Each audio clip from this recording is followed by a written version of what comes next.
OSG, change the game. Come together, bringing leaders, we don't play. Make a difference, being different, switching lanes. OSG, change the game. So how do we win? For me, it was important, as I mentioned earlier, to collect data. And we in my school collect data in a variety of ways.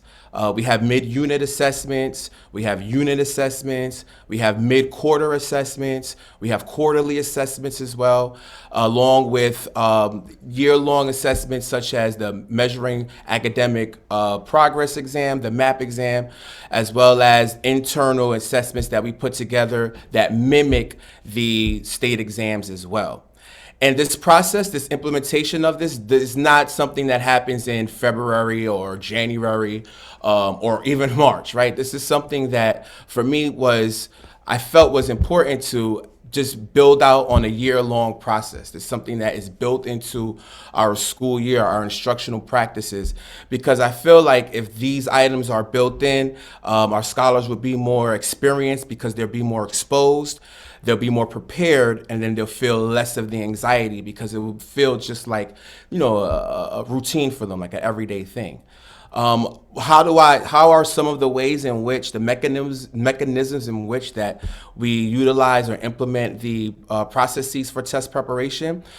Interventions are a great way to do that. In my school, we have a guided reading portion. All the scholars take time to read a book. This is something that was important for us, as well as breaking down the book that the class read by the illuminator so that by the teacher. We call our teachers illuminators in my school, so I may slip up and say that, but by the teachers in my school so that they're able to comprehend and dissect the reading that they had, so that now as they move forward with their readings, they have some practices and techniques that will support them in being able to intake and internalize their reading so that they're able to break down the text for information and break it down so that they're able to answer questions and provide feedback on what they've just read.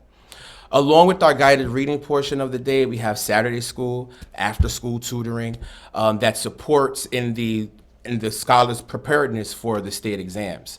A lot of my after-school tutoring and our Saturday schools are really intentionally built around supporting scholars based off of their academic performance throughout the year so that we're able to really prioritize and really hone in on what every specific scholar needs on an individual basis to succeed in the exam.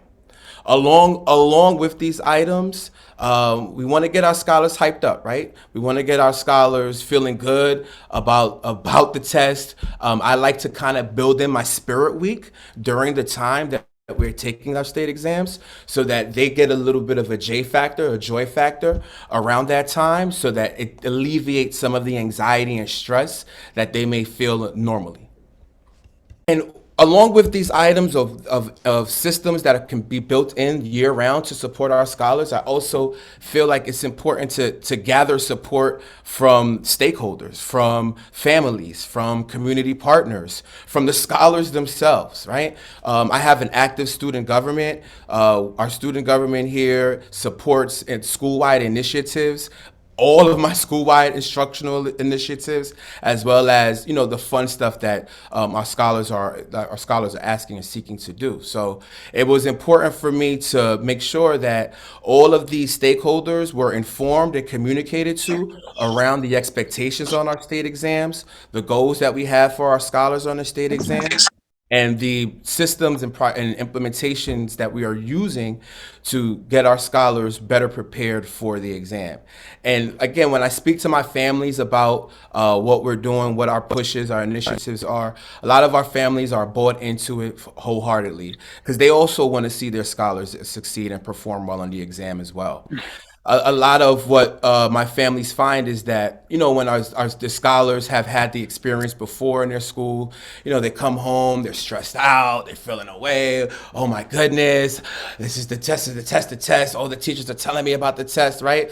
I like to inform our families of the support that they can offer at home to kind of mitigate these things, right? Yes, it is a stressful time for our scholars, but there are things that we can do internally as a school to support them, that feeling. as well as externally at home. And I like to ask, inform our parents of that, so that that gains, more of an active partnership with them, and that they see that we as a school institution are not all about tests, and we got to get our scholars information and data. And it's not all about that. It is about a holistic approach to supporting our scholars to this.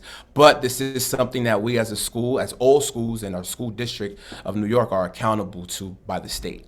So, again, going back to my a couple of slides ago, it is serious business. And I do like to inform the families of that, but I do like to let families know there are ways in which we could support our scholars so that that burden is not all on their shoulders.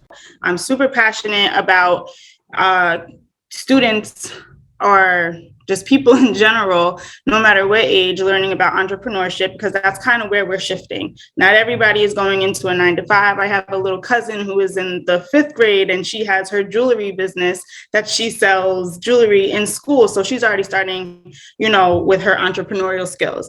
And it's super important that these kids are able to tap into their interests and tap into the things that they like to do, and understand that, hey, 9-to-5 is not for everybody. I have a 4th grader who I had to beg to go to 4th grade because he was like, I'm just going to get a job. So school in general is not for everybody, although it's something that has to be done. But if after school, maybe I'm not ready for college, or maybe college is something that I want to do later down the line, that you have this skill that can provide a living for you and everybody else that's around you, anybody that you have to support. It's really good to be able to acknowledge that and also know what comes with that. Working with the IRS, working at the district attorney's office as a forensic accountant, I have unfortunately assessed tax and helped in the prosecution of individuals who just literally did not have the knowledge of taxation, literally did not know that their companies were were having funds embezzled because of somebody that they had working for them. And just to give these kids a head start, because this is something that's not taught in all of the schools, and have them work on their passion and just let them know that this is what could happen and this is how you avoid that. And these are the skills that you need to be a successful business owner, to be a successful entrepreneur. That's something that we need to start implementing and giving to them now. I've noticed as principals, and I'm going to be completely honest, we rejoice when our students do well, but we complain and we find fault when our students struggle, right? What I try to do is let my kids know, my kids at home as well, you're going to be judged by your ability to read, write, and do arithmetic for the rest of your life. So to shield our kids from these obviously culturally biased and culturally inappropriate exams is I think is a huge injustice, because this is what they're going to be measured at. If you want to move up in life, you got to sit and take a test for something, right?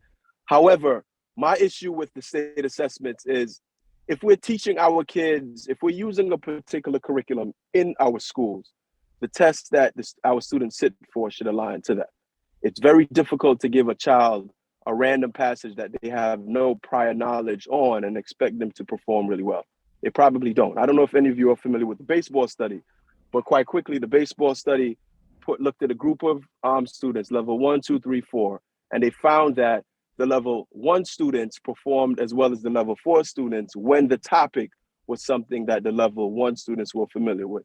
So my push and my conversation with a lot of the brass, the upper echelon, is we have to look at what it is these state assessments are pulling, the content of these state assessments, and try to make sure that they are directly aligned to what principals and teachers are exposing their kids to in the schools each and every day. That's the only way that we can really measure whether or not our students are doing well, if we test them on content that they have some prior knowledge on.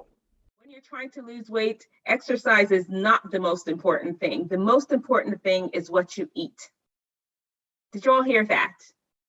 You could exercise from sun up to sundown. If you really want to lose weight and have your body be in its ideal shape and ideal size, you must choose the right foods, because you never know. You could throw your back out like I did. You could sprain an ankle, but it's really important that you really zoom in, focus in on eating the right foods, fruits, vegetables, nuts, legumes. Stay away from processed sugars, stay away from processed foods. It's not good for you anyway. You all are smart, intelligent people, and you don't want anything like that clogging your mind.